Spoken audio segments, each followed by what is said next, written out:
Well, hello. I hope everyone had an enjoyable holiday season. It is the month of January and time now for us to have a podcast to discuss some of the things that are going on here at headquarters and also going on with the Alachua County Fire Rescue. First of all, we have a couple of out-of-class courses that are going on right now. We have one, the Lieutenant's out-of-class course, started this Monday, January 13th, and will go through January 28th. Got a lot of different candidates in there. It's good to see the turnout for that group. Looking forward to what they're going to learn and how they're going to be a great addition to our future lieutenant positions. We also have an out-of-class DC course that is scheduled February 3rd, the week of February 3rd, and then the week of February 17th.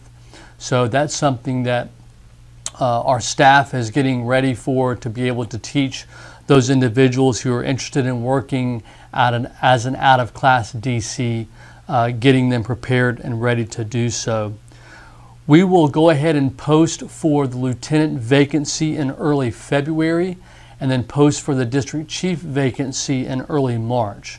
So be looking for information from Chief Vogel as that rolls out over the next few weeks to a month to get that information about what the testing process is going to be like and what items you'll need to study up on to be ready for that testing process.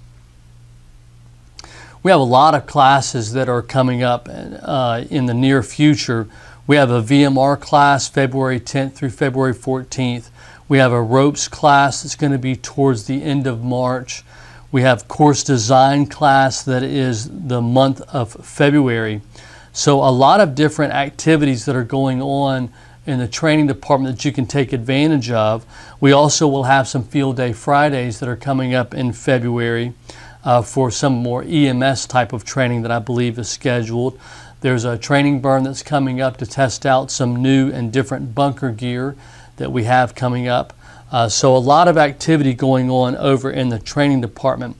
We also, Chief Vogel wanted me to update the hydrant card situation.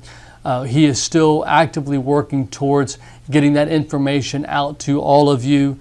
He has the hydrant books all made up. We are now in the process of getting the hydrant cards completed. The way I understand that it will work is that each station will be issued their hydrant books with their hydrant cards. It'll be a matter of filling those cards out. But I know that he's really working hard to get that done fairly quickly so that we can do those in the winter months. Some of our rural areas don't like us necessarily testing hydrants all through the year because it puts a drain on their water system, as the farmers use the water system also. But we are getting ready to have a new type of way of testing these hydrants. There'll be more information to come as Chief Vogel continues to update y'all.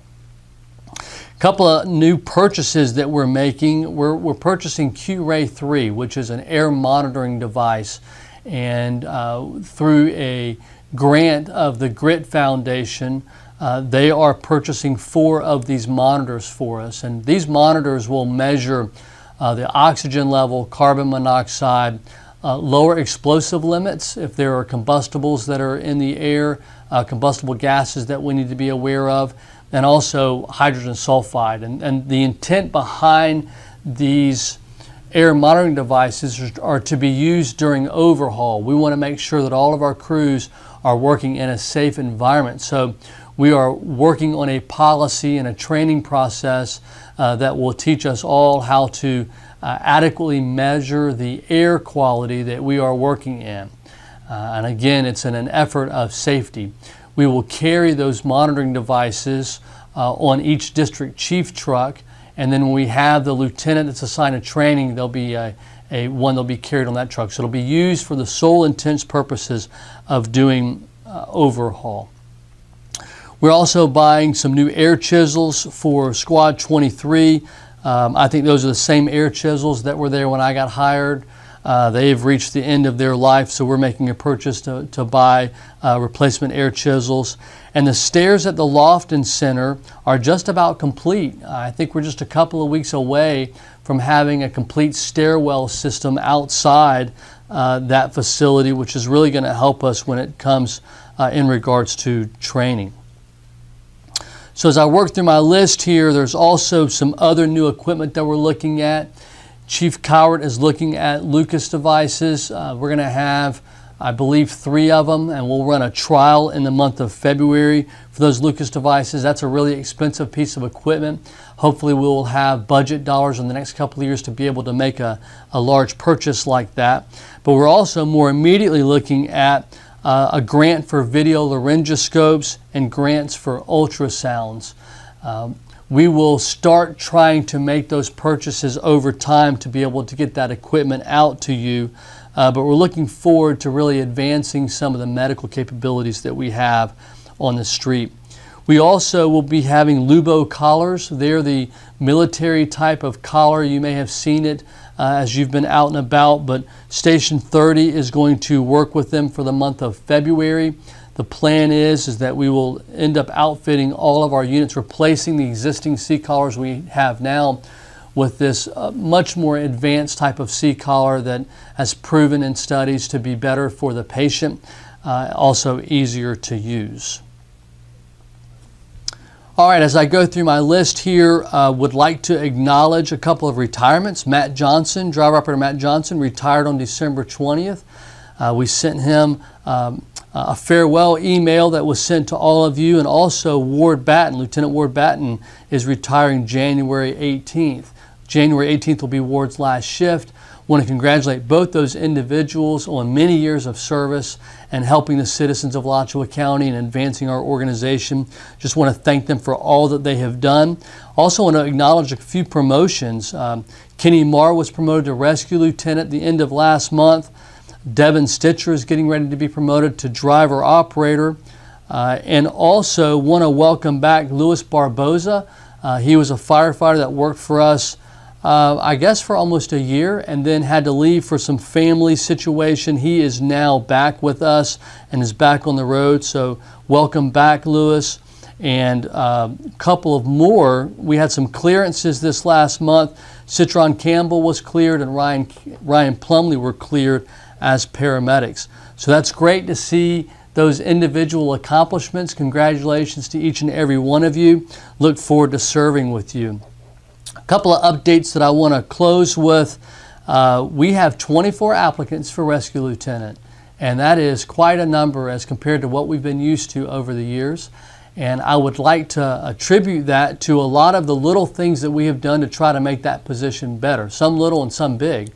I think that the pay plan certainly adds to that, and for the first time in a number of years, we are receiving applicants from our surrounding counties, which I think is a positive for us. I think the pay structure had something to do with it. I also think the addition of Rescue 28 and the addition of Rescue 34 add into that also.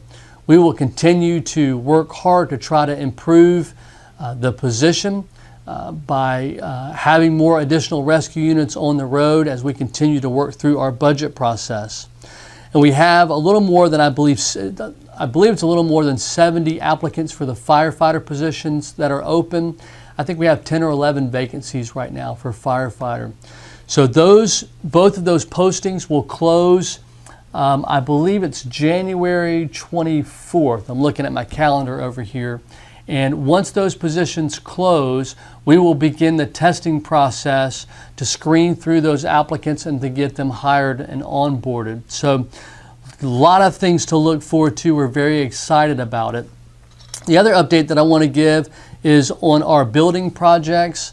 As was discussed, I believe it was in the last DC staff meeting, we have secured property at Takachali, both temporarily and permanently. Temporarily, there's the Gardenia building that already has a kitchen, a day room, and bedrooms. And the plan is by mid-February, we would like to be in the Gardenia building as a temporary location for Rescue 34 and Rescue 35. That will be followed by a construction project of the Phlox building, P-H-L-O-X, the Phlox building. That is the building that we have leased through Takachali and through the state. And the plan is we're going to invest about $600,000 into basically taking that building to a shell and rebuilding the interior, modifying it as we need.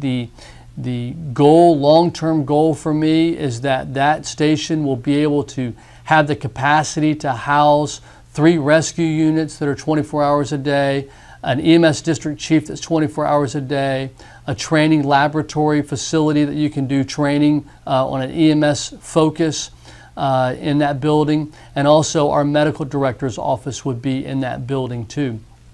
So that's the long-term plan. I would imagine a project like that is probably going to take 8 months to a year to complete in full before we'll be able to move in. But we have the funding for that building. We have secured that. And right now we're getting quotes on how much it will cost for all the work to be done that I've just described. The Hague Station is moving forward. The portable building was moved Friday, and it is now situated on the Phoenix property. We have a goal, a very hard, firm goal, that we will be in there by the end of this month. The county manager has made it very clear to all of us, her direction, that we will be operating out of that location by February 1. So we will have a fire engine and crew at that station by February 1st. It'll be engine 25.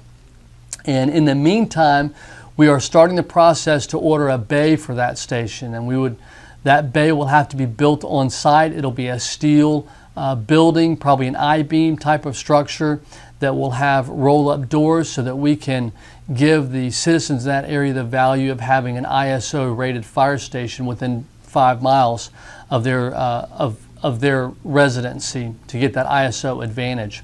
So that is all moving forward very quickly. We also were able to have the ability to have a bid go out for architects so that we can start designing our next phase of buildings, our next building projects. And what we want to do is to have one set of architectural plans as a blueprint, a floor plan of what all of our stations will look like. That was our intent when we did Waldo, but the way that the paperwork was done, it didn't allow us to reuse those plans. And so this bid that's going to go out for an RFP will allow us the ability to reuse these architectural designs and drawings, just making modifications based upon the different site plans that we encounter. With that being said, that means that we will be moving forward with a permanent structure at Tech City, just right there in Hague. I've been in discussions with the Tech City developer along with the business there in that area to work on a cut-through road to be able to access our property, and also Southwest 24th Avenue. I would imagine that Southwest 24th Avenue will be our first priority to have Engine 80 relocated out there. Now keep in mind, whenever I say things like that, the building projects for government is a long period of time. At best case scenario, 2.5 to 3 years before we actually occupy the building. There's a lot of work processes, a lot of legal processes that have to be done that have definitive time frames that have to be marched out. So while I'm excited that we have the commitment to move forward, I want you to be patient. It's still going to be time before we actually are able to occupy those locations. But a lot of good things that are happening, a lot of good movement. We presented a 5-year plan. I can't remember if I talked about it in the last podcast or not, to the county manager.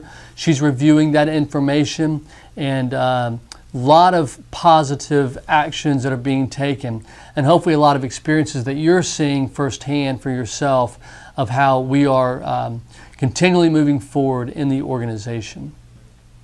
Well, that's about all I have for the podcast for the month of January. I certainly appreciate you taking the time watching it. I haven't closed our podcast with the mission statement in quite a while, so I'll go ahead and put it to test. And I would also challenge you to memorize our mission statement. It's important to what we do. And our mission statement is public servants dedicated to enhancing and caring for the lives of those in our community through preparedness and immediate response to any and all of life's emergency. Take care, have a great day, and be safe.